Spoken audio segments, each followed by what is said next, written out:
Yo, what is up, y'all? It's Cone back here again today with another video. I still am in Las Vegas for the NBA Summer League, so if you see my background, you probably notice it's a little different. Maybe the lighting's off, audio, whatever. I'm doing my best. Hopefully it still all looks good. I'll be back in the normal setup. Probably next video you see that I actually record, I'm going to have a vlog coming out about the trip as well, so that'll be a little bit different. But next time I'm here talking to you in front of a camera, I should be in my normal setup unless some crazy news happens. Then you know me, I kind of like to talk basketball, so I'll be back here, but I appreciate y'all sticking with me through it. Today, I want to go ahead and talk about one of my favorite things in the NBA every single season, and that's players breaking out, players progressing, getting better. It's super fun to watch guys that, maybe had like a decent season or like a promising season or hell, even a down year the year before, and then coming into this year, like you have like role players become like decent players become stars, stars become all-stars become superstars. It is really, really fun to watch. It's awesome to see guys progress, guys that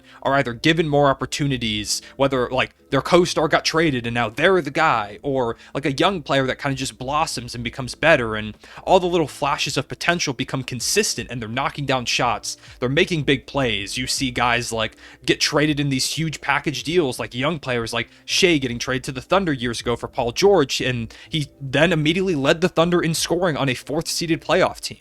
It's super fun to watch guys break out. And so today, I picked 5 players that I could see having big breakout seasons that I'm really excited for. Now, this is not nearly all of the guys, so I want you to go ahead and comment down below a guy from your favorite team that you could see having a huge breakout year so that I can keep them on my radar and maybe make a video about them at some point. Maybe I'll make a video about a breakout player from every single team. If y'all do want to see that, make sure to let me know in the comments, and also leave a like and subscribe if you do enjoy. The first guy on my list is Quentin Grimes.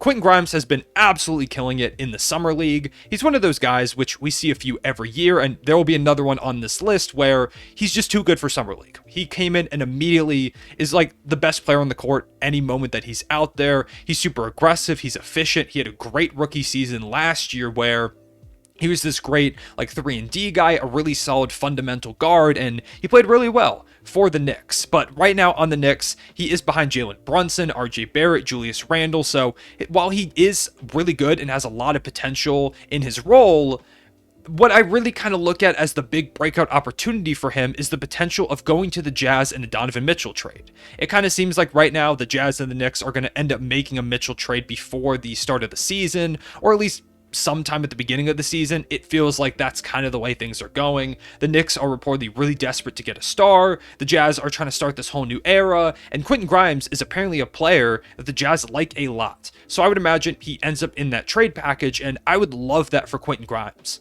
One of my favorite parts about watching him in Summer League has been his aggression. He is like pulling up from 3, attacking the basket. Whoever's in front of him, it's like he knows he's better. He knows what he's capable of. And so him going to a situation like Utah where if he's traded there alongside like probably like salary filler and maybe a couple other young guys, he could immediately become one of the guys because they're going to have no one to really score the ball. They're going to trade a lot of those role players like Jordan Clarkson, Patrick Beverley. He could immediately become one of the guys in Utah. And so giving him a ton of potential scoring opportunities. He's a guy that was really efficient in a limited role, and I'd love to see how that expands. He's a guy that could average like maybe close to 20 points per game in a situation like that. I firmly believe that. I'm really high on Quentin Grimes, what I've seen from him in the Summer League, and I think even if he doesn't get traded to the Jazz, he could have a really good year for the Knicks, but I'm kind of banking on the fact that I think he does get moved to the Jazz in a Donovan Mitchell deal, and he has the potential to really break out and become a foundational piece for the Jazz as they head into their rebuild.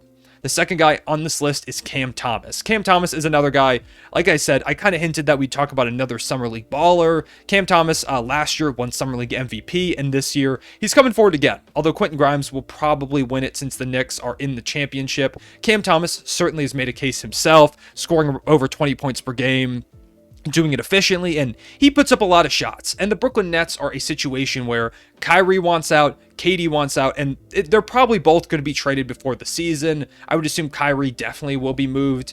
Even if KD's not, I think a trade for him will come soon. But ultimately, when those two guys are gone, it's going to open a ton of opportunities. And I think Cam Thomas is a guy that would get a lot of those opportunities when those trades do happen. He's young, and if they're going into a rebuild, like alongside Ben Simmons, Cam Thomas, like Like they'll have like Joe Harris or Seth Curry left. I'm sure they'll deal at least one, if not both of those guys. I'm assuming they would probably go into full rebuild. And even if they don't go into full rebuild, Cam Thomas could be a really fun spark plug off their bench. He hasn't gotten a lot of minutes in the past, but when he has, he's been really fun to watch. And so I'd love to see what he could do with more opportunities, just the chance to score the ball more. It may not always be the most efficient, but he's a guy that I think could come in and immediately give the Nets some buckets. And even if the team is really bad next year, KD and Kyrie are gone, Cam Thomas is a guy that I think could be really fun to watch. A ton of ridiculous shot creation potential. I want to see him get a lot of opportunities, and I think if they do make those moves, Cam Thomas would take the most out of those opportunities with a Kevin Durant and Kyrie Irving trade. Third guy on my list is a guy that just received an extension, and that's Keldon Johnson. DeJounte Murray got dealt from the Spurs this offseason, and he really was clearly their guy, but Keldon Johnson was sneakily good last year that I don't think really enough people talked about what he did. He put up 17 points per game. He did it efficiently, and this extension that he just got, 4 years, $80 million, might look like a steal. In fact, it will look like a steal. I'm going to call it now in a few seasons. He is a phenomenal player, a great wing player on a team that has a lot of wings, but some of them, a little bit better than others. Keldon Johnson, to me, this upcoming Spurs season, one, I think the Spurs are going to be terrible, but two, they don't have a first option. And so I think Keldon's going to step up and become that one guy. I think he's going to average like 22, maybe 23 points per game. Even if the Spurs are pretty bad, I think he's going to really have a great season. He's going to break out, be a big most improved player candidate, might lose out because the Spurs, like I said, I think are going to be pretty bad, but I think he's going to quickly establish himself as a really fun young wing. I think he really is underrated when we talk about the fun young players in the league, especially when we talk about young wings. Talk about Keldon Johnson, because he has ridiculous potential on both sides of the ball, scoring defensively as well. I think in these opened up opportunities from not having DeJounte Murray, Keldon is going to easily make the most of it. He's going to be the foundational piece for the Spurs going forward in this rebuild, alongside whoever they get this year with probably a top 5 pick. Probably a top 3 pick with how bad they're going to be, but the lottery, whatever. Whoever comes in, it's going to be Keldon Johnson, and whoever comes in this upcoming draft for the Spurs as they look to build towards the future and start this new era. I firmly believe that. I'm a huge Keldon Johnson fan. The fourth guy in this list, he's got a little bit different of a role. These other 3 guys are guys that have had huge expanded offensive roles, but this fourth guy, DeAndre Hunter, is a guy that I think is going to benefit a lot from DeJounte Murray coming to the Hawks. You've got Trae Young, you've got DeJounte Murray, but really DeAndre Hunter has kind of been the defensive focal point for this Hawks team the last 2 seasons on the perimeter. Trae Young's not a great defender. Kevin Huerter was fine, but nothing special. John Collins is all right, but more of an interior guy. DeAndre Hunter has really been their wing defense. Now that you've got DeJounte Murray in there as well, I think he's going to be able to settle in a bit more, be a bit more careful defensively, so I think he's going to improve on that end, but also offensively. He's a guy that has for a while just been looked at as this 3-and-D wing. He was the 4th overall pick in the draft a few years ago, and he hasn't quite met that potential yet, but when he's healthy, he's been really, really good. And I think now that he's got Trae Young and DeJounte Murray to set him up, I think he's going to have a really efficient season offensively, really solid defensively as well. I think he's going to quickly establish himself as one of the best 3-and-D wings in the league. He's not going to have to really work for his shot that much anymore, and now having someone else to help him out defensively too, he's going to be able to learn from that in DeJounte Murray, someone who's been all defensive before, someone who can help him kind of shore up some of those holes. So I think his steal numbers could go up, his block numbers could go up, and just overall his defensive impact is going to be way more seen, because right now it's kind of just been him trying to guard the perimeter defense almost by himself, and having to exert less offense on that end also helps him score a little bit offensively. I think he's going to have an incredibly efficient 3-and-D season. While he may not put up the crazy numbers that Cam Thomas, Keldon Johnson, or Quentin Grimes may in expanded roles, I think DeAndre Hunter is going to have a really good season and establish himself in kind of lower level most improved player talks. Typically, we don't see guys who end up becoming decent 3-and-D guys end up as most improved players. It's typically guys that have huge breakout seasons, but I do think DeAndre Hunter is in for easily the best season of his career, and one that could set him up for a lot of long-term success. And finally, the 5th guy on this list, and probably the most obvious one to me, is Tyrese Haliburton. Haliburton got traded to the Indiana Pacers and quickly became looked at as like the face of their franchise. They traded Domantas Sabonis, an all-star caliber player, for him, and so he immediately came in and was expected to produce, and he really did produce last season, both on the Kings and the Pacers. When De'Aaron Fox missed time on the Kings, Haliburton was incredible, which is part of why I was so shocked that they traded him.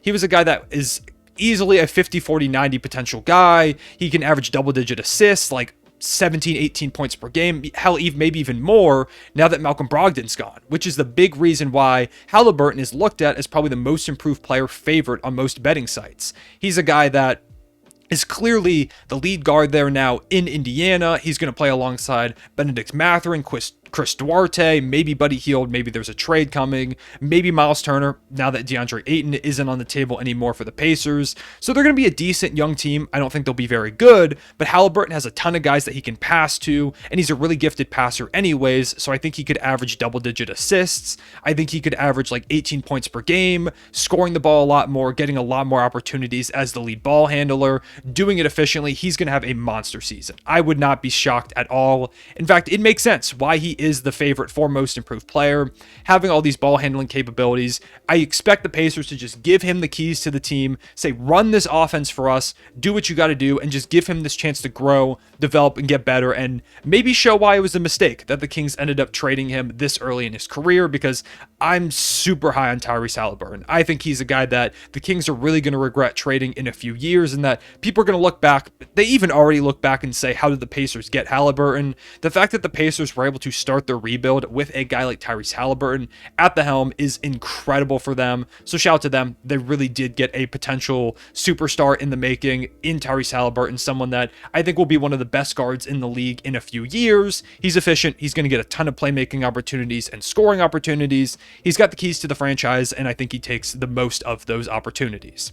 So those are 5 guys that I think could break out this season. Like I said, let me know who someone on your team is that I should put on this list if I make a full team one, guys that I should keep on my radar that could break out on your favorite team. Leave a like and subscribe if you did watch, or of course you watched if you made it to this point, but if you did enjoy, please leave a like and subscribe. It helps me out a ton. I appreciate y'all watching. I'll see y'all later. Real one, say it back.